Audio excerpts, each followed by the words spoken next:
Hello once again, watchers of good movies. My name is Nick Pell, and this is once again coming from my white room. Today I'm going to be reviewing the movie Maleficent. As per usual, I will be talking about the ending to the film towards the end of the video. So I will have the general review first, and then the spoiler-esque part towards the end. So just know that before pressing forward, and let's get into it. So Maleficent is a retelling of the classic Disney story Sleeping Beauty, in which Aurora, a 16-year-old girl, has been cursed since birth with having to, before the end of her 16th birthday, pricking her finger and falling into a sleep like death. This is essentially a retelling of the story. They take their own liberties with the story. Obviously, it's not going to follow the Disney version word for word, and in very many places it does not.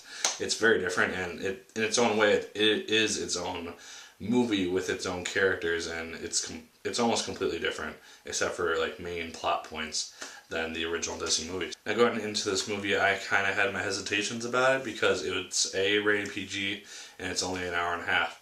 I left the theater really glad I saw it.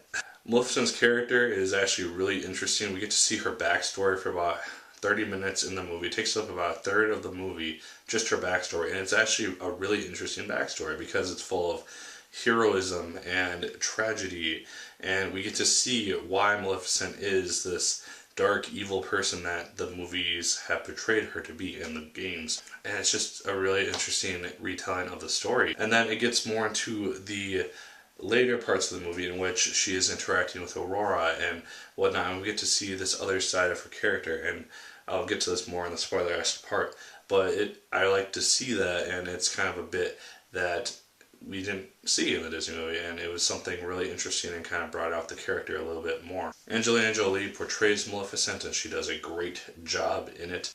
She's literally the only actress I can think of to actually play this character and pull her off so well. Towards the latter half of the movie, we see the king become obsessed with Maleficent. There's a history between the two of them that is shown in the backstory. I won't really get into it here, but he goes crazy obsessing about her because he's afraid and preparing for when she will attack, and he just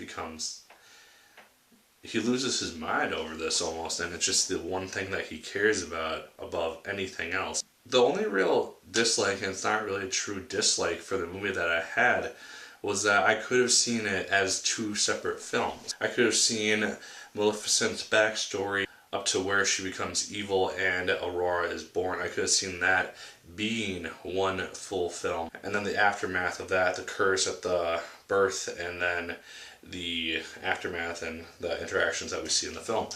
I could have seen those as two separate films, and I would have liked to see them as two separate films, honestly, because I was really curious, and I would like to see more of Maleficent as a child and her growing up with her interactions with different types of characters. And I just thought that would have been interesting, especially as like a guardian or the defender of her home. I think that would have just been a really neat thing to see. But yeah, the 90 minutes honestly doesn't even feel like 90 minutes. It feels like a full 2 hours, and that's not a dislike, that's a compliment, because the fact that I could get so absorbed into a film that it did not feel like it was being rushed, or it did not feel like there was more in it or there was not enough in it, and it was just kind of trying to tell the story as quickly as possible to fill that hour and a half time slot.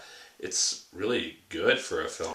So yeah, overall, I really did enjoy Maleficent a lot more than I was expecting to. I walked into it, like I said before, a little bit skeptical about it. It's PG, and it was only 90 minutes. Came out of it really loving it. So that's my review for it. Definitely go see it this weekend if you don't feel like seeing A Million Ways to Die in the West. That review will be coming out either later today or tomorrow, so keep an eye out for that. Subscribe if you want to see the review first before, or like right when it comes out. With that, like, favorite, comment, and subscribe if you so choose. I'd appreciate it immensely. Make sure to go buy my short story called The Bridge down in the description down here. There'll be a link to that. And now I'm going to get into the spoiler-esque part. This will just be really quick. I'm going to talk about the ending to the film and little bits and pieces here and there. So, getting into that, I really liked the backstory with Maleficent and King Stefan and the way that he actually ended up becoming king. He betrays Maleficent. He cuts off her wings, the things which give her power and the things which she uses in her everyday life, they're just snatched from her instantly, and she feels betrayed, and this is how she becomes evil when she learns that Stefan did this to become king and become consumed with greed, something that she never really liked about the humans. I also wasn't really too annoyed with the introduction of Prince Philip because he's in the regular story, so there's no reason why he wouldn't be in this one. Aurora needs some sort of prince, apparently. Although I did really like the fact that we got to see Maleficent watching over Aurora as a child and just kind of saving her life a few times. Just because the three fairies are so idiotic that they couldn't really watch over Aurora half the time. And so Maleficent ended up kind of being the guardian behind her. And then we got to see them interact with each other as like nice people for most of the film. And we get to see Maleficent like basically be good again. She tries to revoke her curse even, and then when she realizes that she can't, she races with Philip to the castle to try to break it. And I just thought that was really neat. The ending fight as well, that was really cool. Not terribly predictable. I didn't really think that she was going to get her wings back, but I thought that was a really cool scene. When she did and she was able to take down Stefan, I thought that was really neat. Especially the dragon bit. I thought she was going to turn into the dragon like in the movie. Turns out it's her bird guardian guy. He is like cool. He was probably one of my favorite parts of the film. Just his interactions with Maleficent were really, really neat.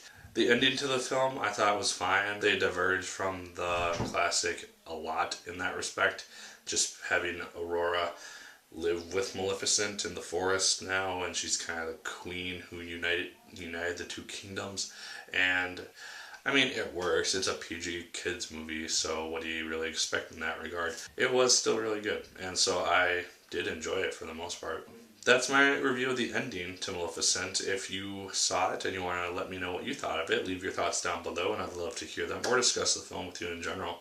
Also, what do you prefer, this version of the events or do you prefer the Disney Sleeping Beauty-esque version of events in terms of the portrayal of Maleficent's character and just the overall story surrounding her? I'd love to hear that as well. Like, share, comment, and subscribe. Once again, if you so choose, I'd appreciate it immensely. Make sure, once again, to buy my short story called The Bridge down in the description down here. I'd love you forever if you did that. And once again, Mega People, my name is Nick Pell, and once again, keep on watching.